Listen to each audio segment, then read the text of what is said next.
A crowd began to gather. The meeting house bell tolled. Men ran through the streets calling, "Town-born, turn out!"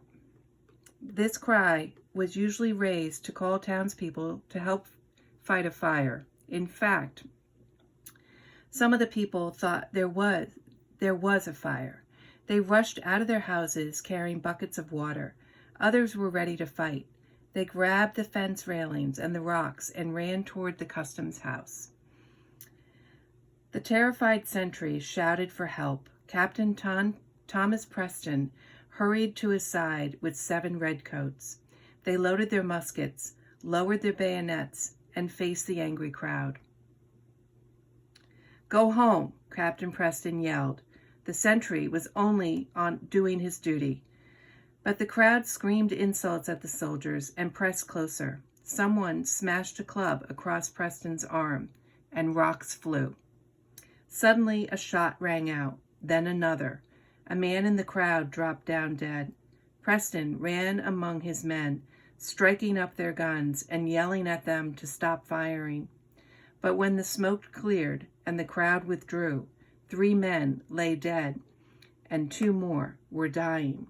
Boston would long remember this terrible night. I'm going to read some of the sidebars. So I'm going to start with another one from the first page. Right here. Crispin Attucks was tall, strong dockhand. He was part black and part Indian. He and his friends called the redcoats names and threatened them with clubs. Attucks was shot in the chest and killed by Hugh Montgomery, a British private. And down here is another part.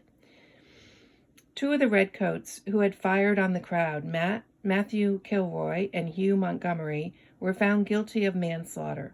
They were branded on the thumb and dismissed from the British Army. And the last part is over here. The redcoats and their officers were bombarded with snowballs stuffed with ice or bits of broken oyster shells. Each year after the Boston Massacre, the people of Boston marked its anniversary with prayers for the dead and angry speeches against the British.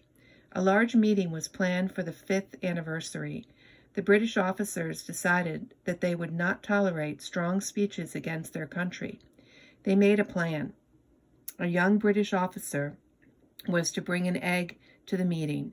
If the speeches were unacceptable, he would throw the egg at the woman in the audience.